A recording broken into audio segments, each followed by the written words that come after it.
All India radio के विदेश प्रसारण प्रभाग की हिंदी सेवा का ये है सोशल मीडिया कार्यक्रम। स्वीकार कीजिए नीलम मलकानिया का प्यार भरा नमस्कार। स्वागत आप सभी का। हमेशा की तरह इस एपिसोड में भी हम आपके लिए लेकर आए हैं कुछ संदेश, कुछ जानकारियां। बने रहिएगा हमारे साथ। दोस्तों, आज कार्यक्रम की शुरुआत कुछ इस तरह से करते हैं। सांच बराबर तप नहीं, झूठ बराबर पाप, जाके हृदय सांच है ताके हृदय आप। या फिर बड़ा हुआ तो क्या हुआ, जैसे पेड़ खजूर, पंछी को छाया नहीं, फल लागे अति दूर। ये कबीर दास जी के दोहे हैं जो हमारी संस्कृति में नैतिकता का दर्पण हैं। सच, हमारी संस्कृति में मानव मूल्य और नैतिकता की प्रधानता रही है।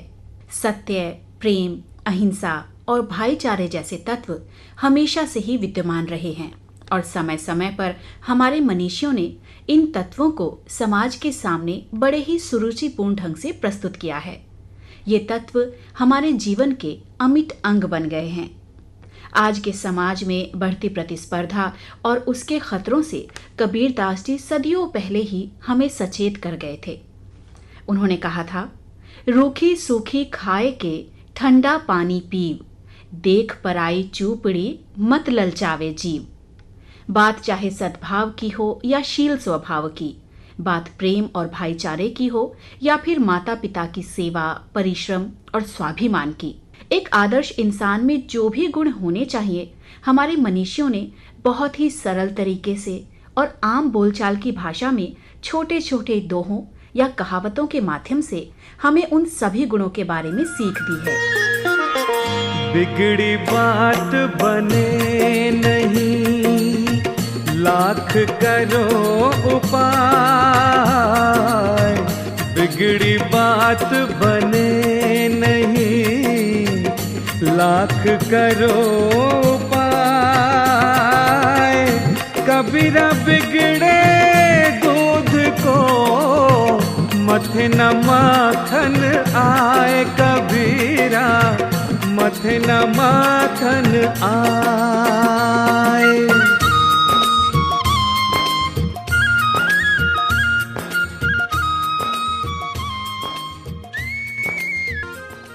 ये लोक कहावतें किस तरह से हमें शिक्षा देती रही है, आइए सुनते हैं एक वार्ता के रूप में।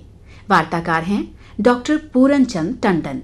कहावतों के पीछे कोई सामाजिक, राजनैतिक अथवा सांस्कृतिक घटना भी प्रधान रहती है। ये घटनाएं संदर्भ या स्थितियों से, किसी एक वाक्य या वाक्यांश से स्पष्ट प्रतीत होती हैं। जैसे अंगूर खट्टे हैं। ऐसे कथन का सीधा अर्थ या शब्दार्थ है कि खाने वाले अंगूर मीठे नहीं हैं, खट्टे हैं। जबकि इस कहावत के पीछे जो कथ्य या घटना आधार बनी है, वह है कि अपने बच्चों के साथ जा रही किसी लोमड़ी ने लटके हुए रस भरे अंगूर देखे, उसके मुंह में पानी भराया। वह मनी मन उन्हें खाने के लिए युक्ति सोचने लगी। उसने अपने बच्चों को एक तरफ बैठा दिया और 2, 4, 6 बार वह छलांग लगाकर उन अंगूरों को तोड़ने की कोशिश करने लगी। बहुत प्रयास करने पर भी अंगूरों को पा नहीं सकी। परिणामतः पसीने से चूर थक कर वहीं बैठ गई। जब वह हार कर थक कर बैठ गई तो कहीं न कहीं यह भाव जागृत हुआ और इस घटनाक्रम को देखकर किसी अनुभवी, सुदीर्घ जीवन को जीने वाले व्यक्ति ने यह कहावत कही कि अंगूर खट्टे हैं। वस्तुतः यह कथन इस बात का द्योतक है कि कहावतें जीवन के सुदीर्घ, सजीव और प्रामाणिक अनुभव पर आधारित होती हैं। इसी प्रकार हम देख सकते हैं कि नाच ना जाने आंगन टेढ़ा, उल्टा चोर कोतवाल को डांटे, आँख का अंधा नाम नैन सुख, अंधी पीसे कुत्ता खाए, अंधेर नगरी चौपट राजा, अब पछताए होत क्या जब चिड़िया चुग गई खेत, एक मयान में 2 तलवार जैसी अनेक कहावतें, लोकोक्तियाँ और बुजुर्गों के मुख से निकले हुए जीवन अनुभव आधारित कथन हमारे समाज में, हमारे साहित्य में, हमारी भाषा में मौजूद दिखाई देते हैं। लोकोक्तियों से वास्तव में लोकवाणी का श्रृंगार होता है। इसी कारण ये लोक प्रचलित हो जाती हैं।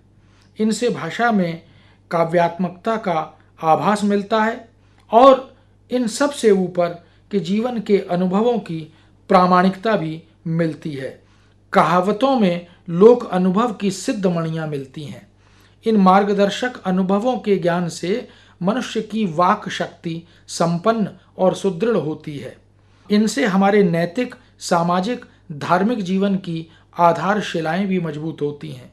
कहावतें युग, समय, संदर्भ और घटना का परिचय भी कराती हैं और उनके ऐतिहासिक परिप्रेक्ष्य से हमें जोड़ती भी हैं।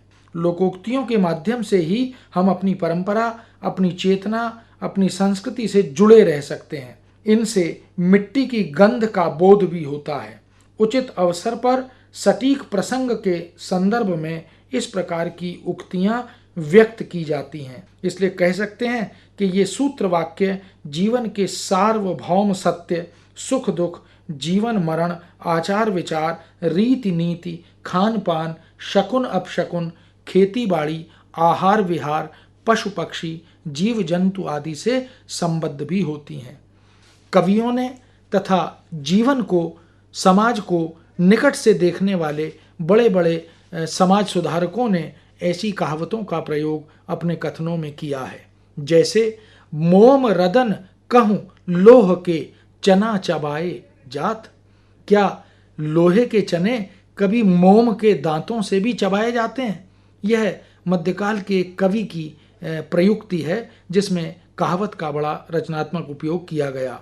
सुखदाई ए देत दुख सो सब दिन को फेर। कवि कहता है कि ये समय समय का, दिनों का ही फेर है कि जो आज सुख दे रहे हैं कभी वही दुखदाई भी बन जाते हैं।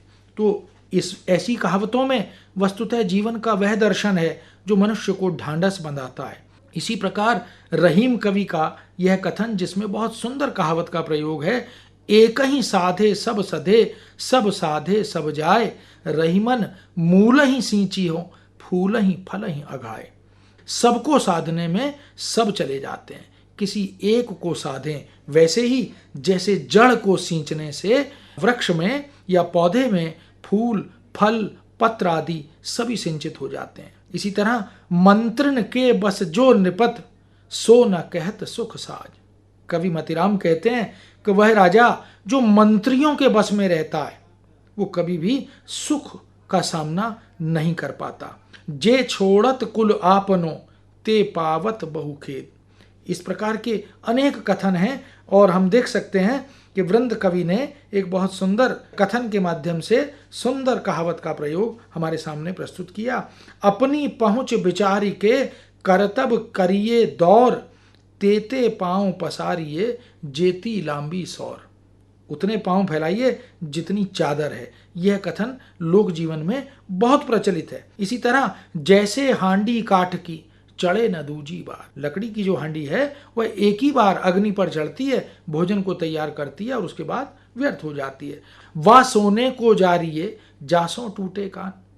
माना कि सोना सबको प्रिय होता है, लेकिन ऐसा सोना किस काम का जो कान ही तोड़ दे। इसलिए कहता है उस सोने को आग लगाओ, जला दीजिए, जासों टूटे कान, जो हमारे कान का ही नुकसान कर दे। स्वार्थ के सब ही सगे, बिन स्वार्थ को नाय। इसी तरह खाड़ खने को और को ताको कूप तैयार। अगर दूसरे के लिए हम खड्डा खोदेंगे तो हमारे लिए कुआं तैयार मिलेगा। बिना विचारे जो करे सो पाछे पछताए। ऐसी अनेक कहावतें, ऐसी अनेक लोकोक्तियां साहित्य का श्रृंगार बनकर हमारे सामने आती हैं। ऐसी कहावतों को संजो कर रखना, उन्हें धरोहर और विरासत के रूप में कहीं ना कहीं संचय करके रखना आज हम सब का दायित्व है। अभी आप सुन रहे थे डॉक्टर पूरनचंद टंडन से वार्ता। हम उम्मीद करते हैं कि ये वार्ता आपको बहुत ही अलग लगी होगी और बहुत पसंद भी आएगी। ये ऑल इंडिया रेडियो की हिंदी सेवा है। अब आप नीलम मलकानिया से समाचार सुनिए। प्रधानमंत्री ने आत्मनिर्भर भारत का संकल्प दोहराया। देशभक्ति के उल्लास के साथ 74वां स्वतंत्रता दिवस मनाया गया। देश को संबोधन में प्रधानमंत्री ने राष्ट्रीय डिजिटल स्वास्थ्य मिशन के तहत सभी नागरिकों को स्वास्थ्य पहचान देने की घोषणा की। केंद्रीय युवा और खेल मंत्री किरण रिजिजू ने देशव्यापी पहल फिट इंडिया यूथ क्लब का शुभारंभ किया और देश में अब तक लगभग 18,09,000 कोविड मरीज ठीक हुए। स्वस्थ होने की दर 71.61% हुई। अब समाचार विस्तार से। प्रधानमंत्री नरेंद्र मोदी ने कहा है कि भारत को आत्मनिर्भर बनना चाहिए और घरेलू तथा वैश्विक बाजार में उत्पादन के लिए अपने व्यापक प्राकृतिक संसाधनों का इस्तेमाल करना चाहिए। श्री मोदी ने फिर वोकल फॉर लोकल का आह्वान किया और कहा कि भारत को विश्व की जरूरतों से निपटने का प्रयास करना चाहिए। उन्होंने कहा कि भारत कब तक कच्ची सामग्री का आयात और तैयार उत्पादों का आयात करता रहेगा।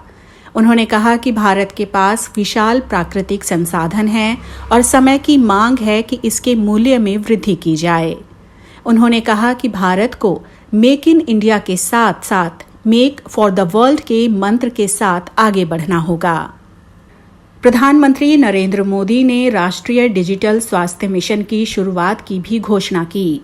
उन्होंने कहा कि राष्ट्रीय डिजिटल स्वास्थ्य मिशन भारत के स्वास्थ्य क्षेत्र में नई क्रांति लाएगा और सभी नागरिकों को स्वास्थ्य पहचान पत्र दिए जाएंगे। उन्होंने कहा कि इस एकमात्र स्वास्थ्य पहचान पत्र में प्रत्येक जांच, प्रत्येक बीमारी, डॉक्टरों द्वारा दी गई दवाइयां, रिपोर्ट और संबंधित सूचनाएं रहेंगी। ये समाचार हमें समाचार सेवा प्रभाग की वेबसाइट से प्राप्त हुए। केंद्रीय युवा और खेल मंत्री किरण रिजिजू ने 74वें स्वतंत्रता दिवस के मौके पर पूरे देश में फिटनेस को बढ़ावा देने के लिए फिट इंडिया यूथ क्लब मुहिम की शुरुआत की। प्रधानमंत्री नरेंद्र मोदी के फिट इंडिया कार्यक्रम के तहत शुरू किए गए फिट इंडिया यूथ क्लब मुहिम का लक्ष्य युवाओं में फिटनेस को लेकर जागरूकता फैलाना है। फिट इंडिया यूथ क्लब से नेहरू युवा केंद्र संगठन और राष्ट्रीय सेवा योजना के 75 लाख वॉलंटियर, स्काउट और गाइड्स, एनसीसी और अन्य युवा संगठन जुड़े हैं। इसके अलावा fit India youth club school और स्थानीय निकायों के साथ हर 4 महीने में एक सामुदायिक फिटनेस कार्यक्रम का आयोजन करेगा। देश में एक दिन में रिकॉर्ड 57,000 से अधिक कोविड-19 मरीज ठीक हुए हैं। इसके साथ ही संक्रमण से स्वस्थ होने वाले लोगों की संख्या 20 लाख के और करीब पहुंच गई है। अब तक 18,08,936 मरीज ठीक हो चुके हैं। स्वस्थ होने की दर 71.61% हो गई है। मृत्यु दर निरंतर और स्थिर रूप से घट रही है। अब कोविड मृत्यु दर 1.94% है। श्रीलंका में भारतीय समुदाय ने कल पूरे उत्साह और राष्ट्रीय भावना के साथ स्वतंत्रता दिवस मनाया।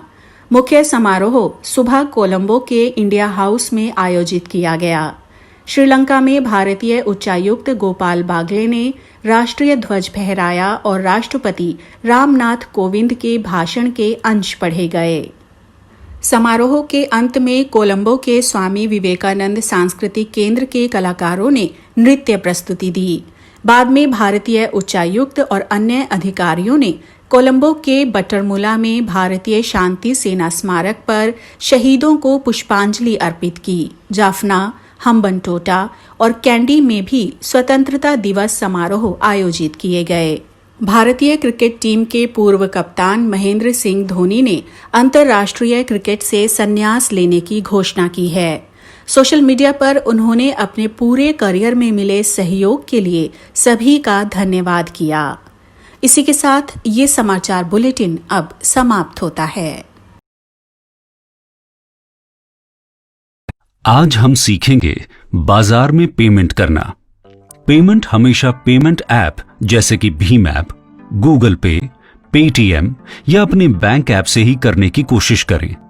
अगर दुकानदार को कैश दें तो जितने का सामान है उतने खुले पैसे दें। दुकानदार से खुले नोट या सिक्के ना लें, इनमें वायरस हो सकता है।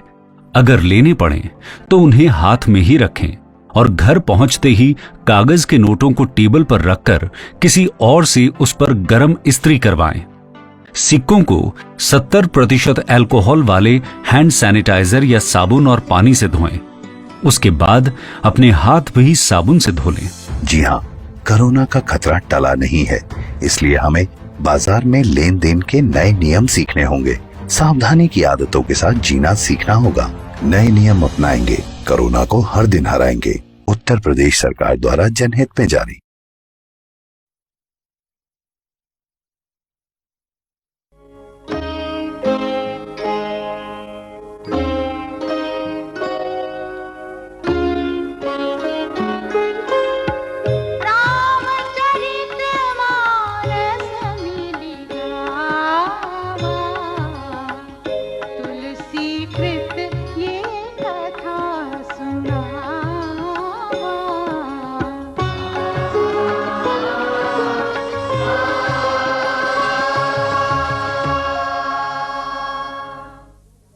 भरद्वाज मुनि को श्री राम कथा सुनाते हुए याज्ञवल्क्य ऋषि बोले, विधाता जब जिसके विपरीत होता है तो धूल भी उसके लिए पर्वत के समान भारी और कुचल डालने वाली, पिता काल स्वरूप और मामूली रस्सी सांप के समान काटने वाली बन जाती है। राजा प्रताप भानु के साथ भी कुछ ऐसा ही हुआ।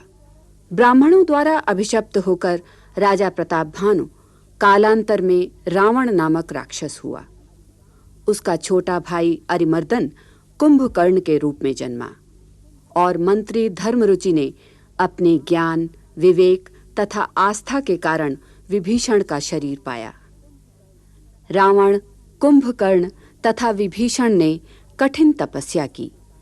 अपने उग्र तप के कारण रावण ने ब्रह्मा और शिव से ये वरदान प्राप्त किया कि वानर और मनुष्य इन दो जातियों को छोड़कर कोई उसका वध न कर सके। कुंभकर्ण का आहार देख ब्रह्मा भी आतंकित हो गए, अतः सरस्वती को प्रेरित कर उन्होंने उसकी मति फेर दी और उसने 6 महीने की नींद और मात्र 1 दिन का जागरण मांगा।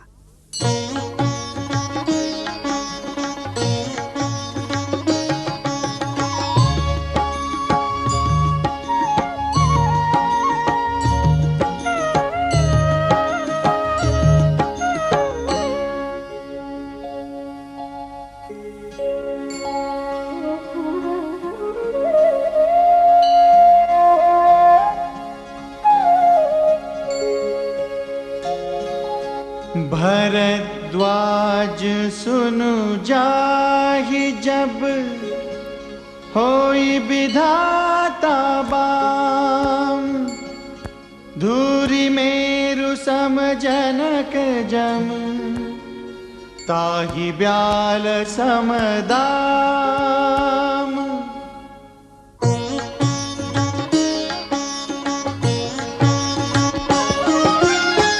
काल पाई मुनि सुनु सोई राजा, भयउ निसाचर सहित समाजा।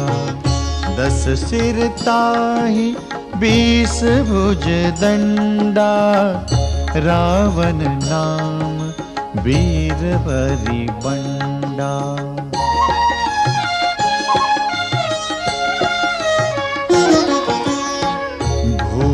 अनुज अरिमर्दन नामा, भयउ सुकुंभकर्ण बलधामा। सचिव जो रहा धर्म रुचि जासु, भयउ विमात्र बंधु लघुतासु। नाम विभीषण जेहि जग जाना, विष्णु भगत विज्ञान निधाना। रहे जे सुत सेवकन पकेरे, भय निसाचर घोर घनेरे।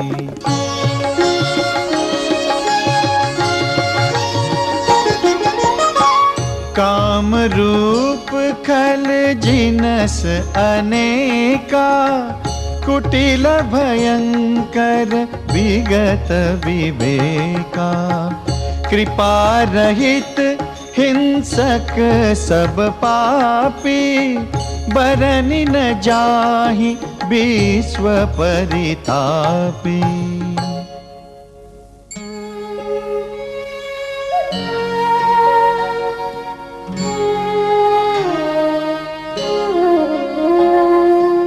उपजे यद्यपि पुलस्त्यकुल पावन अमल अनूप तदपि महीसुर श्राप बस भय सकल अघरूप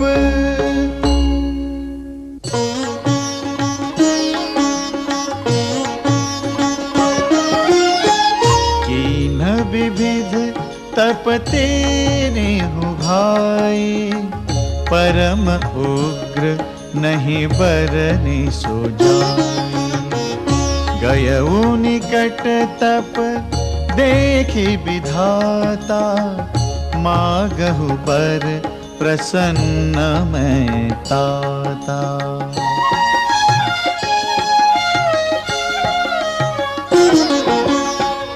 करि बिनती पद गही 10 सीसा बोले बचन सुनहु जगदीसा हम काहू के मरहि न मारे बानर मनुज जाति दुई बारे एवमस्तु तुम बड़ तप कीन्हा मैं ब्रह्मा मिली तेहि वर दीन्हा उनि प्रभु कुंभकर्ण पहि गयऊ तेहि बिलोकी मन विस्मय भयऊ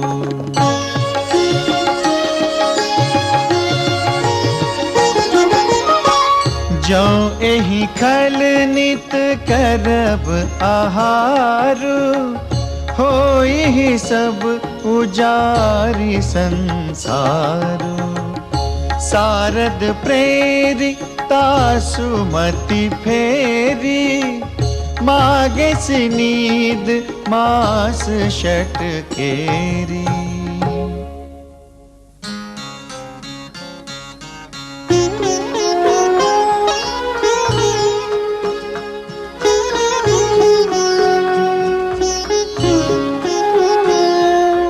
गए विभीषण पास पुनि कहेउ पुत्र वर मागु तेहि मागेउ भगवंत पद कमल अमल अनुरागु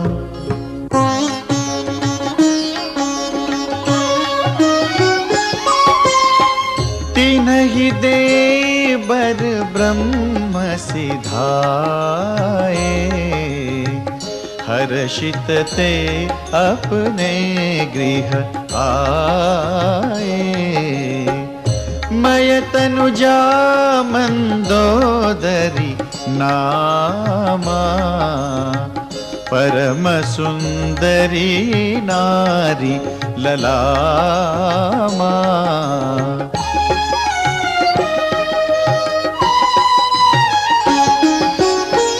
सोई मय दीन रावण ही आनी होई ही जातु धान पति जानी हर्षित भयउ नारी भली पाई पुनि दो बंधु बियाहे सी जाई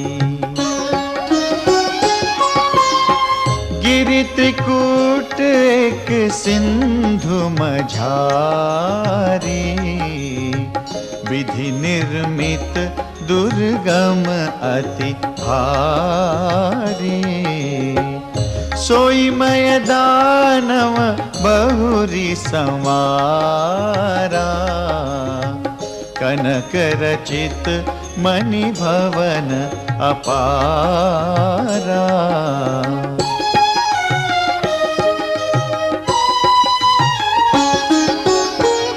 भोगावती जसी अहि कुलबासा अमरावती जसी सक्र निवासा तिन्हते अधिक रम्य अति बंका जग विख्यात नाम तेहि लंका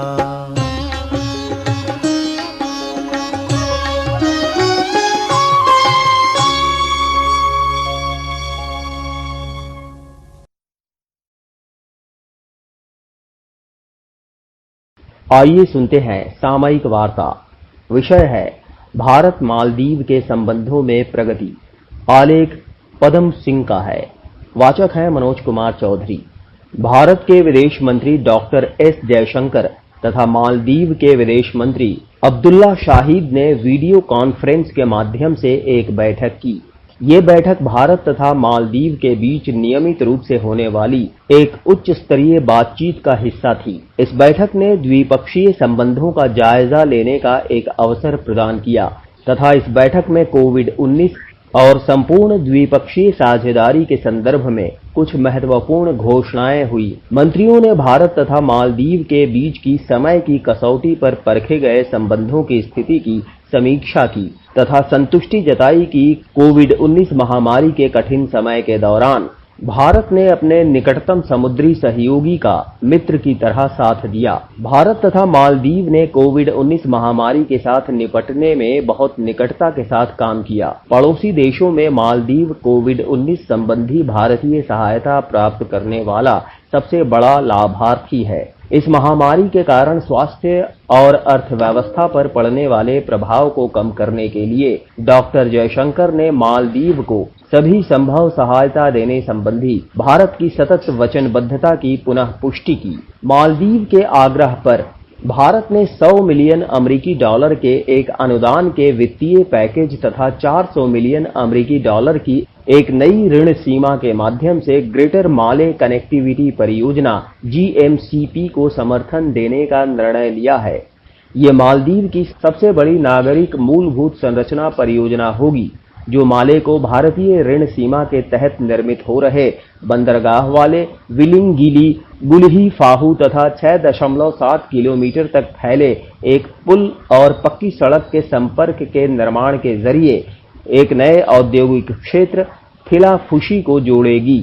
पूरी हो जाने के बाद ये ऐतिहासिक परियोजना 4 द्वीपों के बीच की कनेक्टिविटी को सुप्रवाही बनाएगी। इस प्रकार ये परियोजना माले क्षेत्र में आर्थिक गतिविधि को बढ़ावा देगी, रोजगार सृजित करेगी तथा समग्र शहरी विकास को बढ़ावा देगी। मालदीव तथा भारत के बीच एक फेरी सेवा शुरू करने के लिए जून 2019 की प्रधानमंत्री मोदी की घोषणा को स्मरण करते हुए नई दिल्ली ने घोषणा की कि जल्द ही एक प्रत्यक्ष कार्गो फेरी सेवा की शुरुआत होगी। ये सेवा द्विपक्षीय व्यापार तथा कनेक्टिविटी को बढ़ाएगी और दोनों देशों के बीच की आर्थिक साझेदारी को बढ़ावा देगी। ये कार्गो फेरी सेवा समुद्र की कनेक्टिविटी को बढ़ाएगी तथा मालदीव के आयातकों और भारत के निर्यातकों के लिए आपूर्तियों में पूर्वानुमान की सुविधा देगी। ये व्यापारियों के लिए समय और प्रचालन तंत्र की लागत को भी कम करेगी। विदेश मंत्री ने रोजगार, पर्यटन, चिकित्सा आपात आदि के लिए दोनों पक्षों के लोगों की आवाजाही को सुविधाजनक बनाने के लिए भारत तथा मालदीव के बीच एक हवाई यात्रा बबल के निर्माण की घोषणा की। हमारे विशेष संबंधों को बनाए रखने के लिए मालदीव पहला पड़ोसी देश है जिसके साथ एक हवाई यात्रा बबल की शुरुआत की जा रही है। एयर बबल मालदीव में पर्यटकों के आगमन तथा आय को सशक्त बनाने के लिए भारत के समर्थन का संकेत है। दोनों देशों में स्वास्थ्य प्रोटोकॉल का कड़ाई से पालन किया जाएगा। एयर बबल के अंतर्गत पहली उड़ान 18 अगस्त से शुरू होने की आशा की जा रही है। भारत ने वर्ष 2020-2021 के लिए मालदीव को आवश्यक वस्तुओं की आपूर्ति के नवीनीकृत कोटा के संबंध में लिए गए निर्णय से भी अवगत कराया। इन वस्तुओं में आलू, प्याज, चावल, गेहूं, मैदा, चीनी, दाल और अंडे तथा नदी की बालू तथा पत्थर की कलाकृति जैसी वस्तुएं शामिल हैं। ये कोटा खाद्य सुरक्षा तथा निर्माण के लिए आवश्यक वस्तुओं की आपूर्ति को आश्वस्त करता है। इस प्रकार ये कोटा मालदीव में इस प्रकार की आवश्यक वस्तुओं के लिए निश्चितता तथा मूल्य स्थिरता प्रदान करता है। कोविड-19 महामारी के दौरान जब आपूर्ति श्रृंखला बाधित हुई तब भारत ने मालदीव को आवश्यक खाद्य तथा निर्माण सामग्री की आपूर्ति को समर्थन देना जारी किया। मई 2020 में भारत ने मिशन सागर सभी के लिए सुरक्षा और विकास के माध्यम से 580 टन आवश्यक खाद्य सामग्री की भेंट दी थी। मालदीव के विदेश मंत्री शाहिद ने अपनी सरकार की विकास प्राथमिकताओं को पूरा करने में भारतीय सरकार द्वारा उठाए गए कदमों की बहुत अधिक प्रशंसा की। उन्होंने कहा कि ग्रेटर माले कनेक्टिविटी परियोजना भारत मालदीव के संबंधों में एक बड़ी उपलब्धि होगी तथा मालदीव के आर्थिक तथा औद्योगिक रूपांतरण में सहायक होगी। श्री शाहिद ने भारत द्वारा समय पर वित्तीय सहायता देने के लिए कृतज्ञता व्यक्त की। नवंबर 2018 के बाद प्रधानमंत्री नरेंद्र मोदी तथा राष्ट्रपति इब्राहिम मोहम्मद सोलिह के नेतृत्व में भारत तथा मालदीव ने परस्पर विश्वास तथा साझा हितों पर आधारित अपने स्थायी संबंधों पर निर्मित गतिशील तथा महत्वाकांक्षी चरण की एक साझेदारी की शुरुआत की है। भारत की पड़ोस पहले की विदेश नीति तथा मालदीव की भारत पहले की नीति एक दूसरे के पूरक हैं तथा अब इसके ठोस परिणाम दिख रहे हैं। कोविड-19 से संबंधित स्थितियां ठीक रहती हैं तो इस वर्ष के अंत में राष्ट्रपति सोलिह की भारत यात्रा होने की संभावना है। दोनों नेताओं ने द्विपक्षीय परियोजनाओं तथा पहलों के क्रियान्वयन, विशेषकर 800 मिलियन अमेरिकी डॉलर की ऋण सीमा के तहत हुई प्रगति पर संतुष्टि जताई। दोनों पक्ष एक साथ मिलकर काम करना जारी रखने पर सहमत हुए। कार्यक्रम आपको कैसा लगा हमें जरूर बताइएगा esth.radiomail@gmail.com पर। अपना ध्यान रखिए, अपने परिवार का ध्यान रखिए। अगले अंक में हम फिर हाजिर होंगे। अब मुझे यानी नीलम मलकानिया को दीजिए इजाजत। नमस्कार।